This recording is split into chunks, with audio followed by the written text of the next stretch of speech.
قطر جو آج دنیا کے سب سے امیر دیشوں میں سے ایک ہے، وہ آج سے ٹھیک 8 سال پہلے ایک بڑی ہی خطرناک سچویشن کا سامنا کر رہا تھا۔ مانو پوری طریقے سے کولیپس کرنے جا رہا تھا، تباہ و برباد ہونے جا رہا تھا، اور دنیا کو لگ رہا تھا کہ شاید قطر دنیا میں اپنی پہچان کھو دے گا۔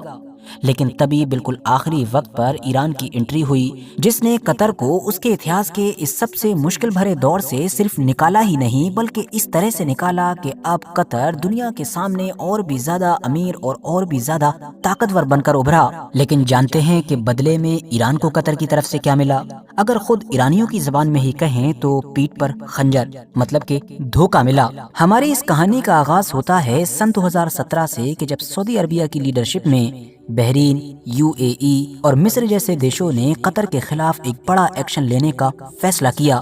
بلکہ دوسری زبان میں یہ کہیے کہ قطر کو نہ صرف عرب دنیا بلکہ پوری دنیا سے ہی الگ تھلگ کرنے کا فیصلہ کیا۔ لیکن کیوں؟ یہ سارے دیش تو آج کے دور میں ہم دیکھ رہے ہیں کہ قطر کے دوست ہیں، تو پھر آج سے 8 سال پہلے قطر کے اتنے بڑے دشمن کیوں بنے بیٹھے تھے؟ اس کا جواب یہ ہے کہ ان سارے دیشوں کی طرف سے اور مینلی سعودی عربیہ کی طرف سے لمبے وقت سے ہی قطر کے اوپر یہ الزام تھا کہ اس کی حکومت آتنکواد کو سپورٹ کرتی ہے، ان کو فیور دیتی ہے، اور ساتھ ہی ساتھ جو ایران ہے، جو عام طور پر عرب دنیا کا دشمن سمجھا جاتا ہے، اس کے ساتھ قطر اور اس کے نیوز چینل مطلب الجزیرہ کے رشتے مضبوط سے مضبوط ہوتے جا رہے ہیں۔ جبکہ ان گلف کنٹریز کو قطر کے ساتھ ایک تیسری پرابلم یہ بھی تھی کہ قطر اپنی ایک آزاد فورن پالیسی اپناتے ہوئے ٹرکی کے ساتھ ملٹری کے معاملات میں کوآپریشن کر رہا تھا، اور ملٹری معاملات میں اس سے ہر گزرتے وقت کے ساتھ قریب سے قریب ہوتا جا رہا تھا۔ جبکہ ہم جانتے ہیں کہ باقی یہ جو گلف کنٹریز ہیں، یہ ڈیفنس کے معاملے میں، ملٹری کے معاملات میں امریکہ کے انڈر ہی میں رہتی ہیں اور امریکہ کے باہر کی دنیا کو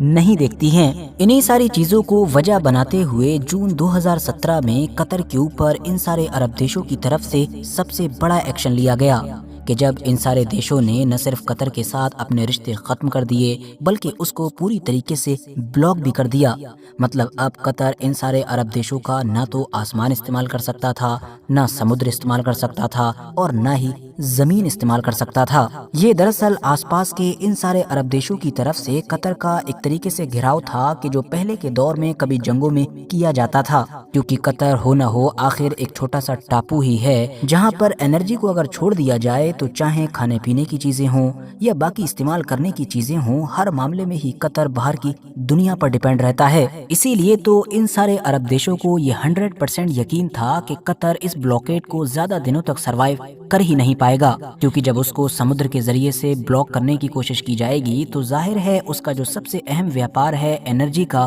وہ کیسے کر پائے گا؟ اور جب آس پاس کے دیشوں کے آسمان کے استعمال پر بھی پابندی لگا دی جائے گی تو اس کی جو مشہور ایئر لائن ہے مطلب کہ قطر ایئر بیس، وہ بھی وقت کے ساتھ ڈگمگا جائے گی۔ تو قطر اکنومیکلی تو کولیپس کرے گا ہی، ساتھ ہی ساتھ اس کو کھانے کے بھی لالے پڑنے لگیں گے، کیونکہ چاہے پھل ہو، سبزی ہو، ہر چیز تو وہ باہر سے ہی منگاتا ہے۔ اسی لیے اگلے چند دنوں میں ہی یا چند ہفتوں یا چند مہینوں میں ہی قطر کو ہمارے سامنے جھکنا ہی پڑے گا۔ اور دوستو، یہاں پر ورتھ نوٹسنگ بات یہ ہے کہ اپنے اس بلاکیڈ کو، اپنی ان تمام چیزوں کو قطر کے اوپر سے ختم کرنے کے لیے بھی ان دیشوں کی طرف سے کچھ شرطیں رکھی گئی تھیں۔ ان میں سے ایک شرط تو یہ تھی کہ قطر ایران کے ساتھ اپنے رشتوں کو ختم کر دے، یا اگر ختم نہ بھی کرے تو دھیرے دھیرے کم کرے۔ اور اس کے بعد جو دوسری شرط تھی وہ یہ کہ دنیا میں مشہور قطر کا جو نیوز چینل ہے مطلب کہ الجزیرہ، اس کو پوری طریقے سے ختم کیا جائے۔